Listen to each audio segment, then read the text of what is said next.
Aujourd'hui, je t'emmène dans un temple très particulier, Tirtha Mengenin, situé à Tampak Siring, entre Ubud et Kintamani. C'est un temple qui date du Xe siècle et c'est l'un des plus sacrés de l'île des dieux.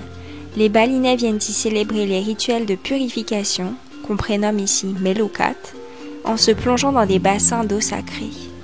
Mengenin signifie en indonésien « eau claire » et c'est vraiment le cas, l'eau est vraiment cristalline.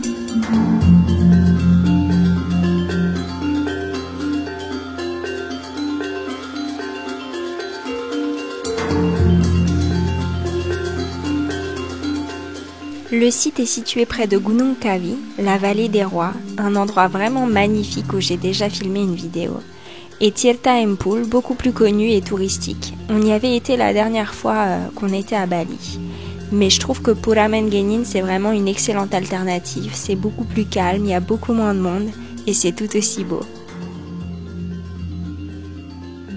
L'eau des bassins provient des montagnes et des forêts environnantes. Elle traverse le temple pour terminer sa course dans les rizières qui sont irriguées par l'ingénieux système de Subak, qui a façonné le paysage balinais depuis des centaines d'années. Pour les Balinais, l'eau des bassins aurait le pouvoir de guérison, aussi bien du corps que de l'esprit.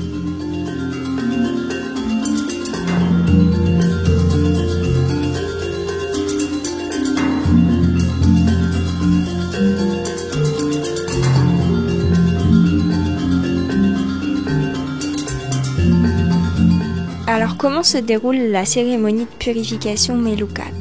Alors déjà à l'entrée du site, il nous est demandé comme toujours dans les temples, de mettre un sarong, donc pour cacher ses jambes. Et donc il y a des personnes qui travaillent sur le site et qui sont là pour t'expliquer en fait comment ça se passe pour pas faire n'importe quoi tout simplement. Et notre guide nous a expliqué donc les différentes fonctions des bassins, ce qu'il faut faire, pas faire au moment de la purification. Et on a commencé par déposer une offrande devant le bassin pour demander la permission aux dieux d'y accéder. Ces petits paniers tressés en feuilles de bananier ou de palmier sont appelés des kanangsari et ils sont remplis de fleurs, de riz et d'encens et ils ont pour fonction de remercier les dieux et les ancêtres.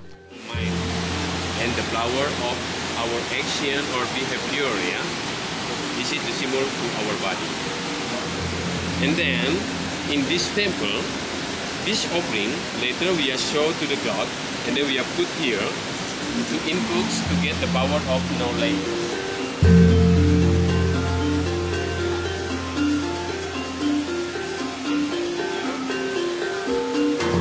Une fois dans l'eau, il nous est recommandé de nous vider la tête, d'être dans la contemplation, la gratitude, le lâcher-prise et de demander la permission de se libérer de tout ce qui ne nous sert plus. Notre guide nous a dit de placer notre tête 3 fois sous l'eau de face et 1 fois de dos et faire cela donc sous chaque fontaine. L'eau est fraîche et vraiment cristalline, c'était un très beau moment de communion avec la nature, l'endroit est vraiment magnifique.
Les couleurs et les placements des fleurs ne sont pas liés au hasard.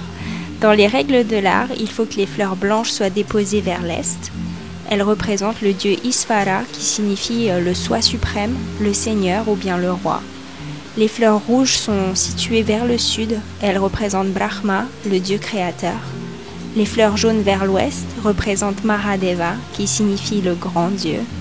Enfin, les fleurs bleues ou vertes sont placées vers le nord et elles représentent Vishnu, le dieu qui maintient la stabilité et la protection du monde. Il est intéressant de noter que les offrandes sont aussi bien déposées sur les autels en hauteur et destinées donc aux dieux, que par terre où elles sont offertes aux démons, car pour les Balinais, les deux cohabitent. Et pour eux, il faut apaiser les démons plutôt que d'essayer de les chasser.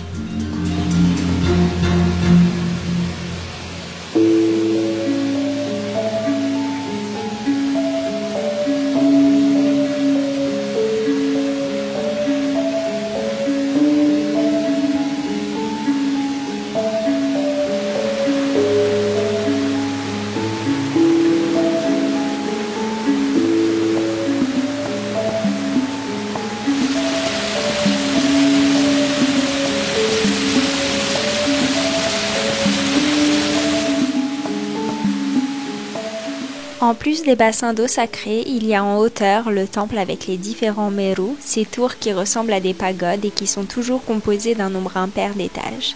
Elles symbolisent les trois mondes, la base étant le monde des démons, le centre celui des humains, tandis que le toit en chaume représente le royaume des dieux.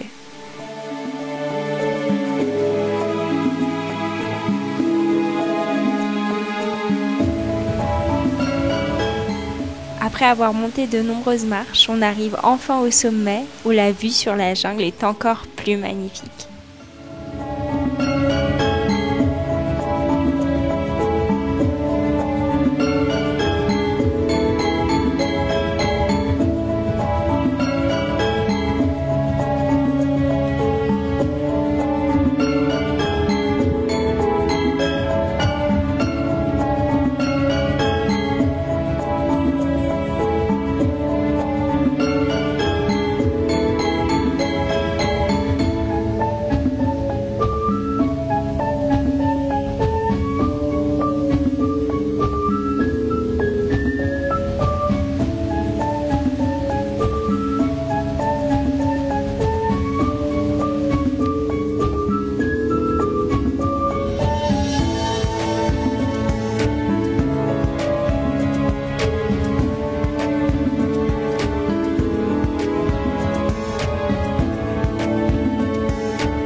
Ces merus sont dédiés aux dieux et aux montagnes sacrées de Bali, à savoir le mont Batur et le mont Agung, entre autres.